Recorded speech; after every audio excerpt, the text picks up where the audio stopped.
Hai, Assalamualaikum. Apa khabar semua? Alhamdulillah, bertemu lagi kita dalam kelas Pafa Online Hatimuni pada petang ini. Baik, terima kasih kerana sudi meluangkan masa untuk menonton perkongsian ilmu dari Ustazah. Dan yang paling penting, sila duduk, jangan lari. Okey, sebelum kita mulakan kelas, mungkin ada penonton yang pertama kali baru sahaja join kelas online ni kan di Facebook Hatimuni. Ahlan wa sahlan diucapkan. Baik, Ustazah perkenalkan diri dahulu. Nama Ustazah Ainil Hawa. Ustazah mengajar di Sekolah Islam Hatimuni Cawangan Wang Semaju. Baik, sebelum kita mulakan sesi pembelajaran kita pada petang ini, jom sama-sama kita membaca doa terlebih dahulu. Okay, Bismillahirrahmanirrahim. Allahumma aftah alaina hikmataka wa anshur alaina min khazaini rahmatika ya arhamar rahimin. Rabbi shrah li sadri wa yassir li amri wahlul 'uqdatam min lisani yafqahu qawli. Amin.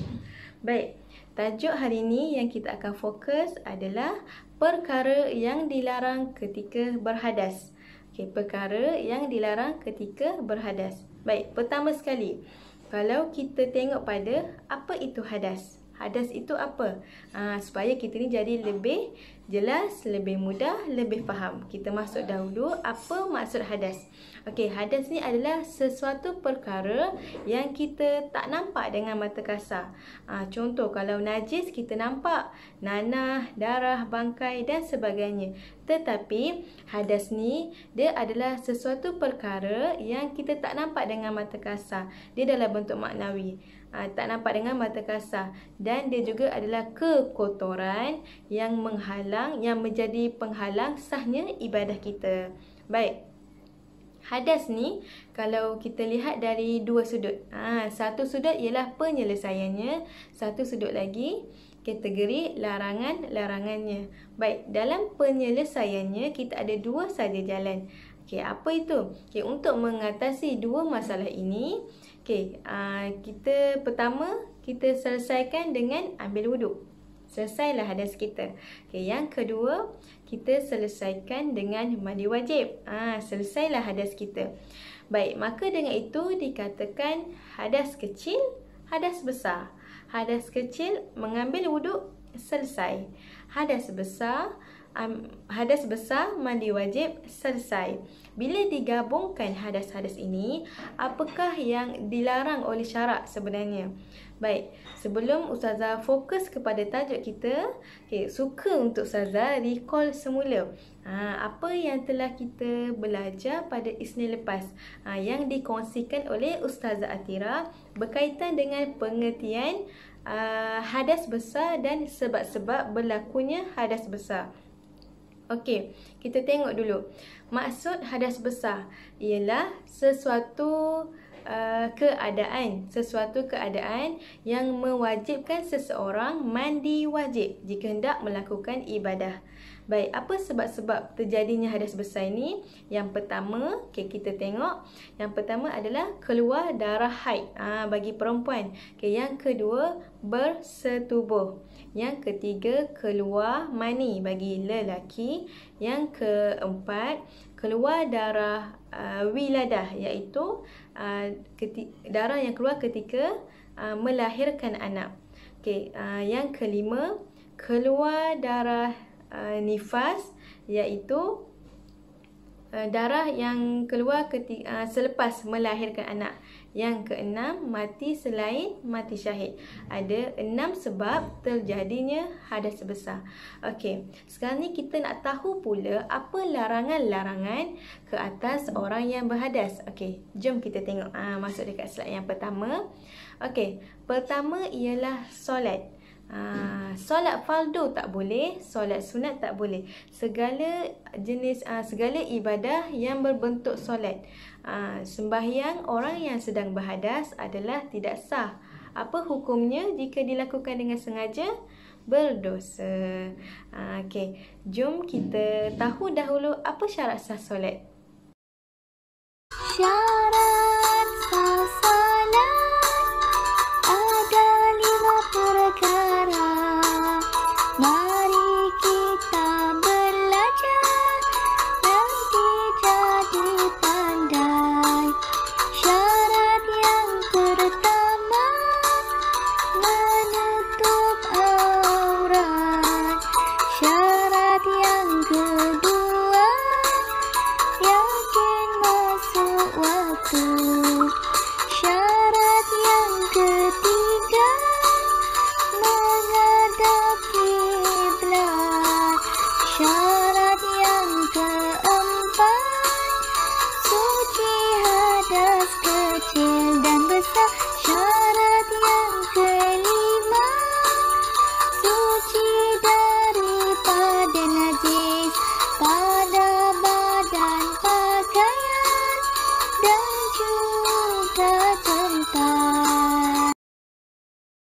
Apa dia syarat keempat tadi?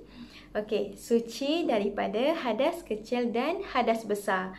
Kalau seseorang tu dia sedang berhadas, contoh perempuan dia dalam haid, masih lagi haid, boleh tak kalau dia nak mandi wajib, lepas tu nak pergi solat? Boleh ke?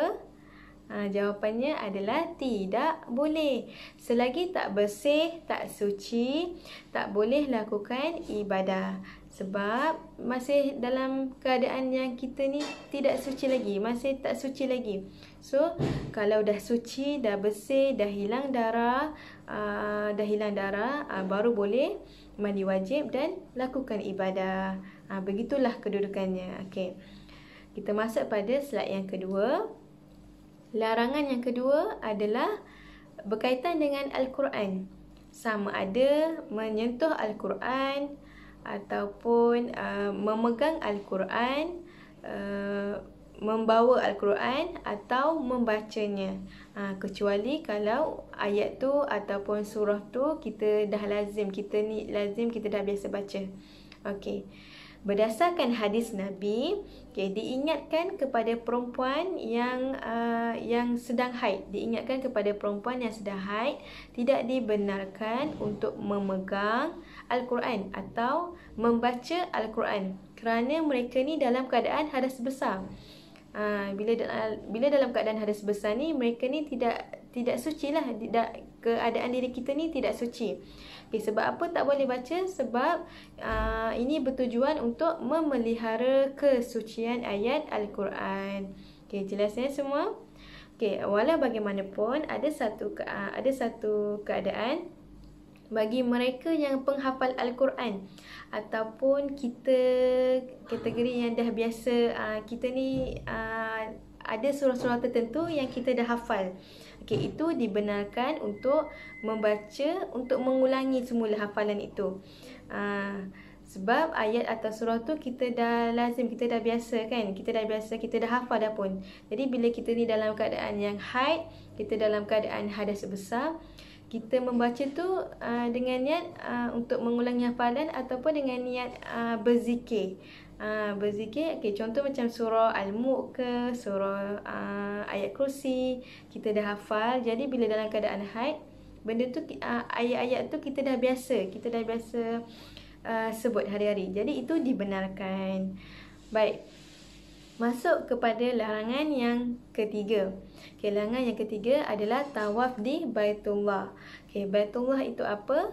Rumah Allah, Kaabah. Tawaf adalah pekerjaan ibadah yang dilaksanakan di Masjidil Haram sahaja. Barang siapa yang memasuki Masjidil Haram disunatkan melakukan tawaf. Sebab tawaf ni sebagai ganti solat sunat tahiyatul masjid. Nak tahu lebih lanjut tentang tawaf, jom kita lihat video yang Ustazah sediakan. Tawaf. Tawaf adalah perlakuan mengelilingi Kaabah yang berada di Masjidil Haram sebanyak 7 kali. Nak bertawaf, haruslah kita mematuhi syarat tawaf. Syarat-syaratnya ialah: pertama, suci daripada hadas, sentiasa dalam berwuduk. Kedua, suci daripada najis pada badan dan pakaian. Ketiga, menutup aurat. Keempat, bermula pada tempat yang sejajar atau setentang dengan Hajar Aswad yang ada pada penjuru Kaabah untuk dikira permulaan dan satu pusingan tawaf. Kelima, Kaabah di sebelah kiri bahu dan berjalan ke hadapan tanpa memalingkan dada. Keenam, dilakukan di dalam Masjidil Haram tetapi di bahagian luar Kaabah iaitu di luar Hijr Ismail dan Shah Zarwan. Ketujuh, dilakukan 7 pusingan dengan yakin. Ketika melakukan tawaf wajib, kita hendaklah menjaga syarat ihram juga iaitu tidak memakai atau memegang kawasan dan terkena tempat yang ada wangian. Bagi lelaki, tidak memakai kasut tertutup dan pakaian berjahit, manakala bagi perempuan dilarang memakai tutup muka. Mengelilingi Kaabah bermula dengan niat dan sepanjang mengelilingi Kaabah, kita hendaklah membaca doa dan berzikir, meminta yang baik-baik daripada Allah. Hendaklah kita pastikan telah membuat 7 pusingan keliling dan andai wuduk kita terbatal dengan sebab syarak, hendaklah kita berhenti dan mengambil wuduk. Kemudian menyambung semula kiraan pusingan. Tidaklah perlu bermula dari awal kembali. Fatwa tempatan di Masjidil Haram, wuduk tidak terbatal jika tersentuh kulit antara lelaki dengan perempuan yang bukan mahram selagi tidak menaikkan syahwat. Labbaik Allahumma labbaik. Labbaikala syarikala labbaik.